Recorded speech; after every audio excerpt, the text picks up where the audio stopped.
Olá, hoje é quarta-feira, 25 de julho de 2018, começa agora mais um Política em Debate comigo, Rogério Castro, e com o repórter de política Vinícius Marques. Antes de começar a falar de política propriamente dito, fazer um merchan aqui para casa.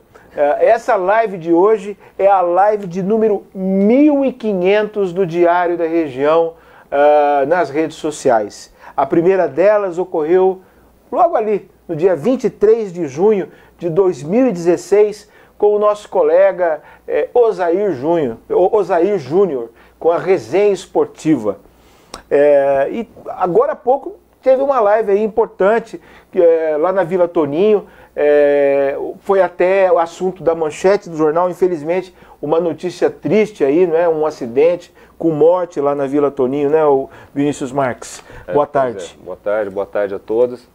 1.500, fora essas que ocorrem durante o dia, que, por exemplo, o Marco Antônio fez essa agora, acho que de uma das vítimas lá infelizmente, dessa tragédia, né, que realmente comoveu a cidade. Aí a pessoa, ao que consta, passou mal, diabético, e teve que ser escoltado para o supermercado, porque houve um princípio de tentativa de linchamento, de linchar ali a situação ali.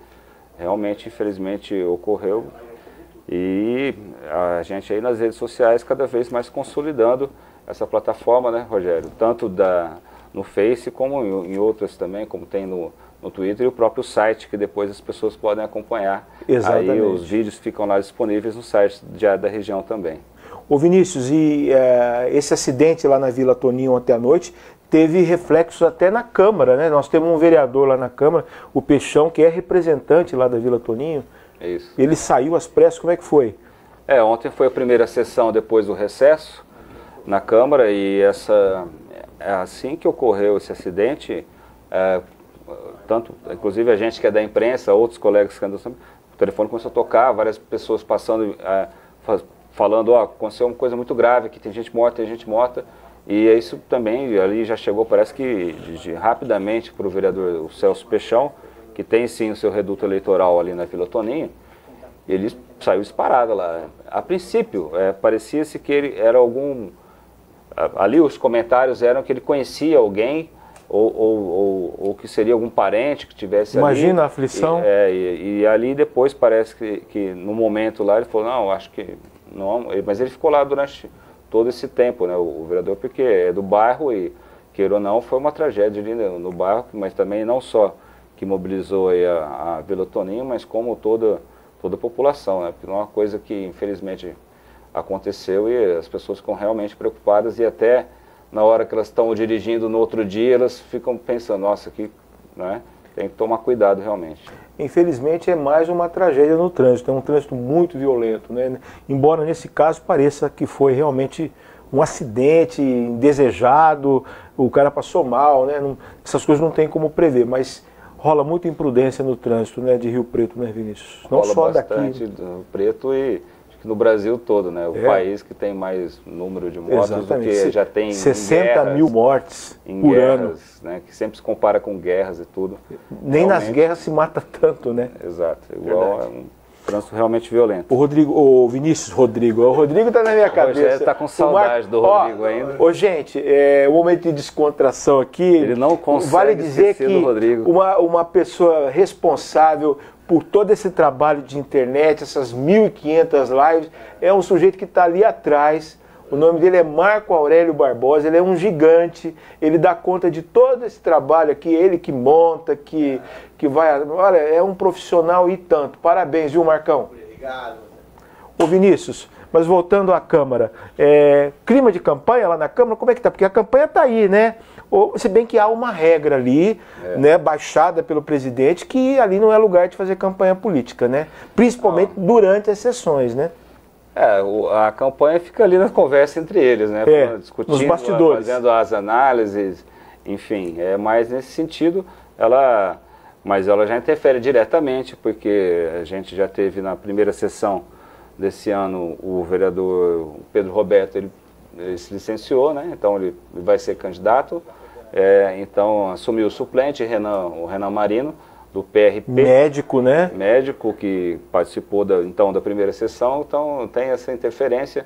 O próprio Renato Pulpo, que também parece que é outro pré-candidato, ele não foi, estaria em alguns eventos em São Paulo.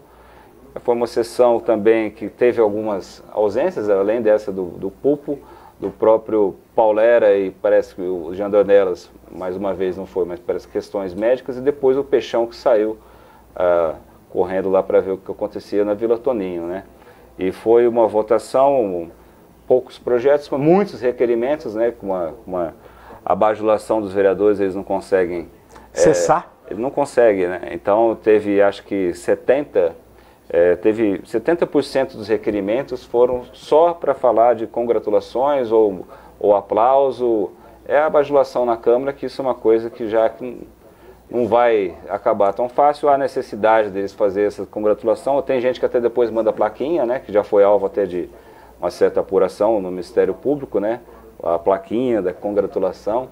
E depois desse longo tempo aí dessas leituras, desses requerimentos de congratulação, aí sim tivemos as votações e foi poucos projetos realmente, Rogério, e o deles mais destaque é o que amplia aí a possibilidade do desconto de IPTU, né?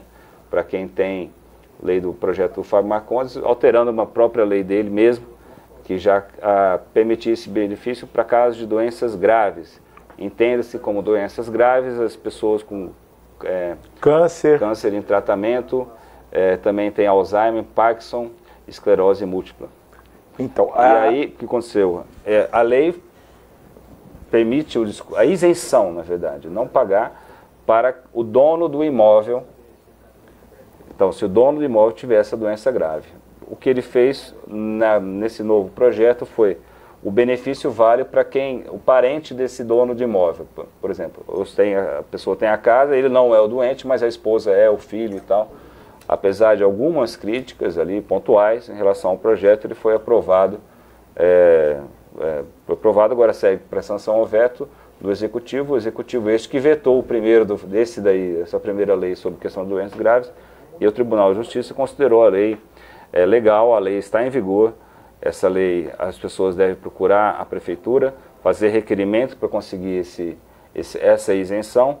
E neste ano, apesar, parece que é muita gente, nesse ano foram 25 casos aqui. Quer dizer, não é muito num universo como o Rio Preto, né?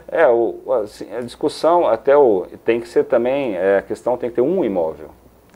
Não é uma pessoa que tem vários imóveis, né? É um imóvel. Tem regras, né? Tem um teto salarial aí, não pode ser muito, né? Não é para rico esse projeto, é para quem precisa mesmo. E uma coisa até que chamou a atenção, o próprio vereador falou, e alguns outros concordaram com ele, que era uma lei um tipo de lei que as pessoas não vão querer se beneficiar dela. Exatamente, né? exatamente. É alguma coisa realmente que não é. Mas como tem muitas outras que ocorrem nesse sentido, e agora uma mais recente, um projeto mais recente que tem é do vereador do Lagoeiro, ele quer desconto de 20% para quem mora na margem da linha férrea, ali do lado, certo. do lado do trem.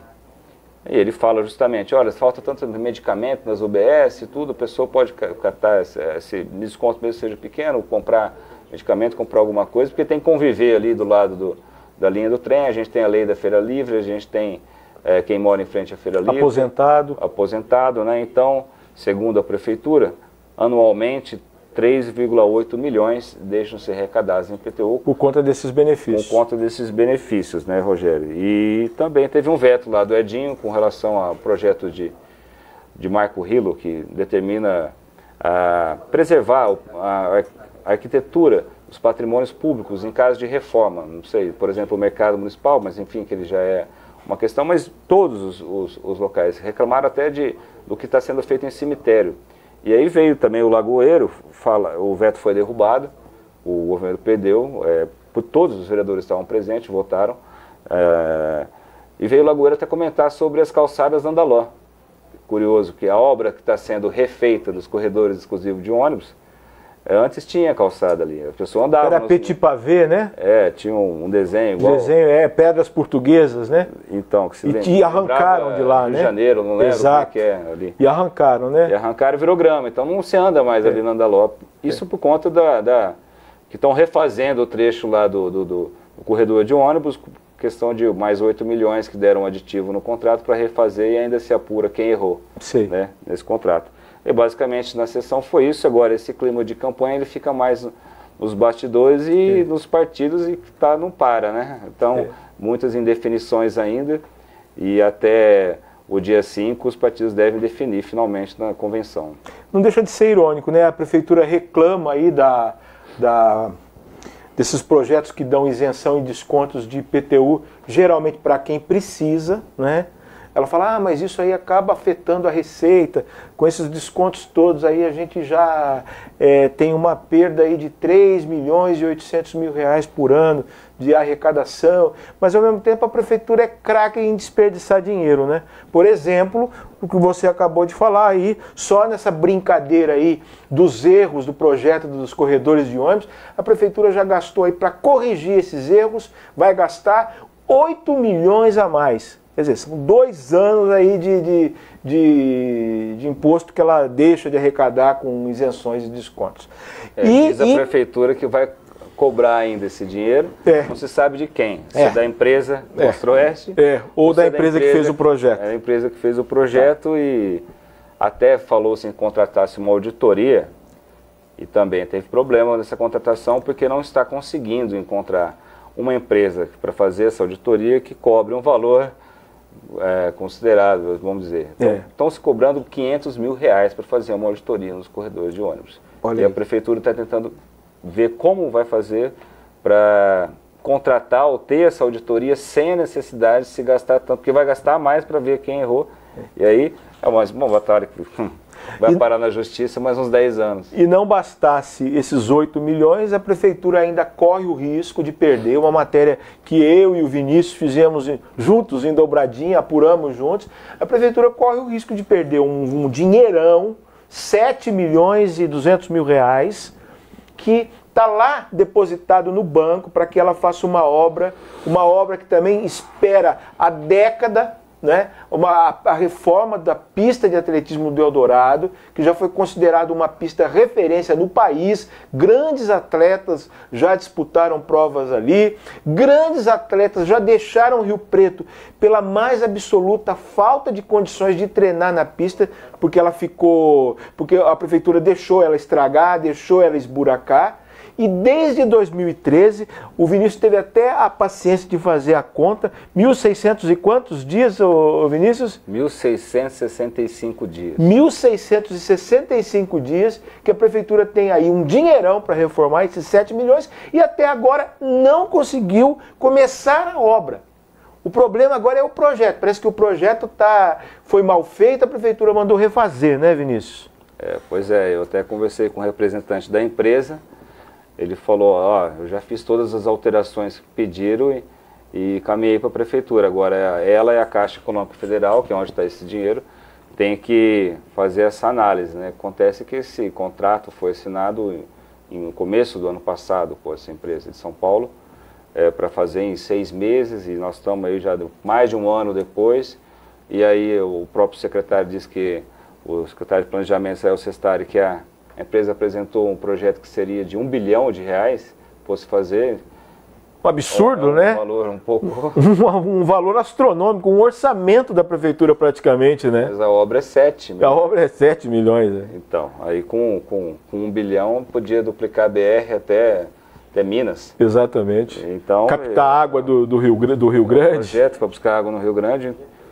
O dono da empresa não confirmou esse valor. Não confirmou esse valor. Que ele cometeu esse erro. Sobre números eu não vou falar, quem tem que falar. Mas enfim, é um problema que se arrasta há muito tempo, né? Veio aqui o ministro, então, à época, Aldo Rebelo veio, andou na pista, falou, não, nós vamos liberar o recurso. Época do ex-prefeito Valdomiro Lopes, né? Que teve um tempão para fazer e não conseguiu fazer, né? Não é só o Edinho que está vacilando. Não, ele deixou uma licitação. O Valdomiro também vacilou. Ele fez a licitação já no final do mandato, e aí o que aconteceu? Era para a pista, segundo a versão do governo que assumiu, atual, era só para fazer a pista, né? Eles falam uma nova pista, fala reforma, nova pista, enfim, fez uma nova pista, e aí o resto vai ficar uma nova pista e o banheiro lá, enfim. Sem chuveiro, né? O Israel deu esse exemplo. Aí também há recursos do orçamento da prefeitura que ela quer usar esse dinheiro todo desse empréstimo para isso. Então a ideia é fazer uma pista não com esse nível de excelência, então esses atletas que já passaram por aqui, inclusive ganharam medalha mundial, eles não vão treinar nesse local, mas seria uma coisa mais... Para iniciação, né? Isso, e com uma infraestrutura ali que de fato a gente pode ver pelas imagens que a gente fez na reportagem, que... Está precisando, né? Melhorar, né? Tá muito. Ruim a situação, tá ruim. Tá muito ruim. Tá ruim. E é legal, o Israel disse o seguinte, que se fosse seguir o projeto que foi deixado pelo ex-prefeito, iria gastar os 7 milhões só para construir uma pista nova, né? E essa pista nova, segundo ele, não poderia ser usada mais para uma atividade importante hoje que existe lá no Eldorado e nos bairros vizinhos, é que as pessoas usam a pista para fazer caminhada. Segundo ele, se fizesse a reforma da pista, uma pista nova de ponta, ela não poderia ser mais usada para essa finalidade, só os atletas. Bom, esse é o Israel que está dizendo. Mas não deixa de mostrar mais uma vez, mais um exemplo de como as coisas são enroladas no poder público. Está aí esse recurso assinado, já teve caso que se perdeu verba para a reforma do Mercadão. Isso que eu ia te perguntar, já perdeu verba, né? Perdeu verba da reforma do Mercadão, a emenda do Vaz de Lima, e já se perdeu verba também para, embora a prefeitura tenha feito 3 licitações, não apareceu nenhuma empresa interessada, não se houve aumento no valor dessa previsão para a revitalização do calçadão, a etapa 2, que ficou pelo caminho também, o pessoal põe lá de emenda, enfim. O recurso chega lá, ou se aprova na Caixa e fica aquele monte de projeto, vai e volta da Caixa, no fim, que não é prorrogável, até tem um limite. Tem um limite. Esse mesmo do Eldorado já foi prorrogado. Eu perguntei à Caixa ontem, não tive resposta se vai ter possibilidade de outra prorrogação, mas é uma amostra do que é. Segundo a Prefeitura, o contrato para a reforma dessa pista do Eldorado venceria, não sei se houve outras prorrogações anteriores, venceria em fevereiro de 2019, ou seja, fevereiro de 2019 está aí, não fez licitação nem para começar a obra. Né? E a gente, conhecendo como a gente conhece o tempo da prefeitura, ela jamais ia entregar essa obra em fevereiro. Então ela conseguiu mais uma prorrogação de prazo da Caixa para até 20 de fevereiro de 2020. Agora a questão é se ela vai conseguir fazer até lá, né?